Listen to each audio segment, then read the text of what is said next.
नमस्कार दोस्तों, जैसा कि आप सभी को पता है, भारत कोविड-19 महामारी से निजात पाने के लिए लगातार अपने यहाँ वैज्ञानिकों की टीम के साथ मिलकर के वैक्सीनेशन पर काम कर रहा है। अब आप बात करोगे कि ये जानकारी आखिर क्यों दे रहे हैं, तो इस जानकारी के बारे में हाल ही में यूएनओ की बैठक चल रही है, 76वीं बैठक चल रही थी, जिसमें प्रधानमंत्री नरेंद्र मोदी ने चर्चा की है कि दुनिया का ऐसा कौन सा देश है जिसने पहली डीएनए वैक्सीन का निजात किया है। जी हाँ दोस्तों, इसके बारे में जब हम जानते हैं तो इंडिया ही एक ऐसा देश है जिसने पहली डीएनए वैक्सीन को क्या किया है, निजात किया है। किसने निजात किया है?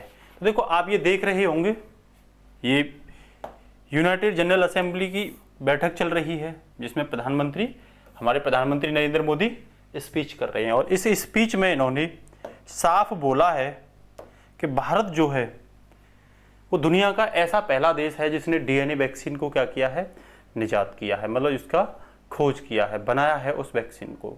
इससे पहले भारत ने कोविशील्ड और कोवैक्सीन ये दो बनाई थी, लेकिन वो डीएनए बेस्ड वैक्सीन नहीं थी। अब बात आती है कि ये बनाई किसने है, तो ध्यान रखना, जायडस कैडिला। देखो, ये आप देख रहे होंगे, जायडस कैडिला। जायडस कैडिला एक गुजरात में, अहमदाबाद में एक प्राइवेट कंपनी है जिसने डिपार्टमेंट ऑफ बायोटेक्नोलॉजी, किसके, भारत सरकार के डिपार्टमेंट ऑफ बायोटेक्नोलॉजी, जो किसके अंतर्गत आता है, ministry of science and technology के अंतर्गत आता है, गवर्नमेंट ऑफ इंडिया। इन दोनों ने कह सकते हो, जायडस कैडिला ने डिपार्टमेंट ऑफ बायोटेक्नोलॉजी के साथ मिलकर के एक वैक्सीन खोज की है जो डीएनए वैक्सीन है। अब आप बात करोगे इसका नाम क्या है वैक्सीन का, तो ध्यान रखना दोस्तों, देखो ये आपको वैक्सीन का नाम दिख रहा होगा, जाइकोव डी, इसे याद रखना। और देखो, ये लिख रहा है world first plasmid DNA vaccine for कोविड-19। लेकिन इस वैक्सीन की कुछ शर्त हैं। ये वैक्सीन 12 वर्ष से ऊपर की आयु के व्यक्ति के लिए क्या की जाएगी, लगाई जाएगी। अब बात आएगी इसमें ऐसा क्या किया गया है, ठीक है ना। तो इसमें क्या है कि जो कोरोना वायरस है उसके जो जेनेटिक है, उस कोरोना वायरस का जेनेटिक इस वैक्सीन में डाला जाएगा। इस वैक्सीन में कोरोना वायरस का जो जेनेटिक है उसे इसमें क्या किया गया, ट्रांसफर किया गया है। जिससे क्या होगा, वैक्सीन जब शरीर में जाएगी तो उसका जो कोड है ना, वो उस कोरोना वायरस के खिलाफ सक्रिय हो जाएगा और व्यक्ति की जो इम्यूनिटी पावर है वो बढ़ जाएगी। बशर्ते इस वैक्सीन की 3 खुराक आवश्यक हैं, ठीक है ना।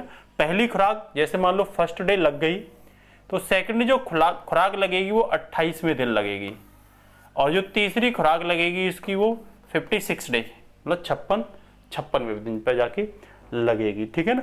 अब इस वैक्सीन को थोड़ा सा और ये चर्चा में रही है, चर्चा में इसीलिए रही है ये कि इसे अभी तो इसका ट्रायल चल रहा था, तीसरा ट्रायल चल रहा था, लेकिन आपातकाल के लिए, इसके आपातकाल उपयोग के लिए drugs controller general of India, ये भारत का विभाग है जो कोई भी वैक्सीन होती है जो ट्रायल में होती है उस पर क्या देता है, उसे ट्रायल करने की अनुमति देता है और उसके उपयोग की अनुमति देता है। तो ध्यान रखना, जाइकोव डी को आपातकाल उपयोग के लिए क्या दे दी गई है, अनुमति दे दी गई है। बोला जा रहा है कि ये जो वैक्सीन है, जो डेल्टा वायरस है, उसमें भी कारगर साबित होगी, ठीक है ना। तो अभी जो Narendra Modi United nation general assembly में जो गए थे, उसे यूनाइटेड नेशन जनरल असेंबली में बोला था, एक संदेश दिया था जो हम दुनिया को देते हैं, सेवा परमो धर्म, मतलब सेवा ही हमारा मुख्य कर्तव्य है। इसका मतलब ये हुआ कि भारत जी तोड़ करके वैक्सीनेशन पर फोकस कर रहा है, जो इस समय मानव जाति के लिए बेहद जरूरी है, क्योंकि दुनिया में इसे लेकर के क्या चल रहा है, महामारी चल रही है। और पिछले 2 साल से सामाजिक, आर्थिक और राजनीतिक रूप से दुनिया क्या हो रही है, प्रभावित हो रही है। वर्ल्ड जो ऑर्डर है, चाहे वो इंटरनेशनल रिलेशनशिप में हो, चाहे इंटरनेशनल ट्रेड एंड कॉमर्स में हो, वो प्रभावित हो रहा है। तो निश्चित रूप से भारत ने आगाह किया है देशों को कि देश पहले मानव सभ्यता को बचाने पर फोकस दें, जैसे भारत फोकस दे रहा है। वहाँ प्रधानमंत्री नरेंद्र मोदी ने अपने डेमोक्रेसी के बारे में भी चर्चा की है, ठीक है ना। तो ये थी जाइकोव डी वैक्सीन, जो किसने विकसित की है, तो ये ध्यान रखना, ये वैक्सीन जायडस कोडिला ने विकसित की है, ठीक है ना।